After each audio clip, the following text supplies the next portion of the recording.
بسم الله الرحمن الرحيم رب زدني علما. Okay, the next thing we'll try to get into the configuration here. Like in the previous, we have seen what is a process ID concept and then the wildcard mask, how we need to identify.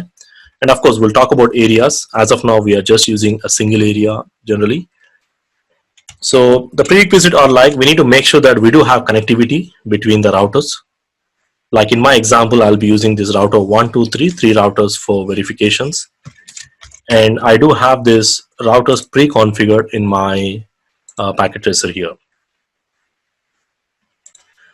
Okay, so you can see the routers are already connected based on the interfaces.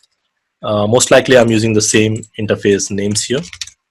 So this is my topology, what I'm using. So basically this 3 routers topology. And we do have connectivity, and also I do have the IP addresses pre-configured. So if I go to the command line of individual routers and verify the IP configurations, so I do have the IPs configured exactly the same what you can see on the diagram. So if I verify show IP interface brief, so make sure that we do have IPs. Like in this example, I'm using 192.168.1.network here, and 192.168.2.network, and 192.168.3.network. So I want to make sure that these 3 separate LANs should communicate with each other, and they're connecting to router as per the rules, and also the IP addresses are pre-configured. And likewise, if I go and check on the router 2, on the router 2 also, I do have this topology.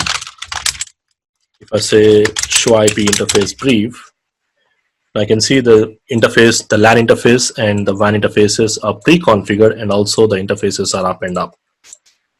Similar way, if we move on to the router 3 as well, the router 3 also, if I say show IP interface brief, we do have these interfaces pre-configured here, the IP addresses. And also the PCs are pre-configured here as per the IPs. Like if I check the IP of the first PC, it is 192.168.1.1, and the gateway address according to my diagram. So these things you already know from the basics of the CCNA studies here.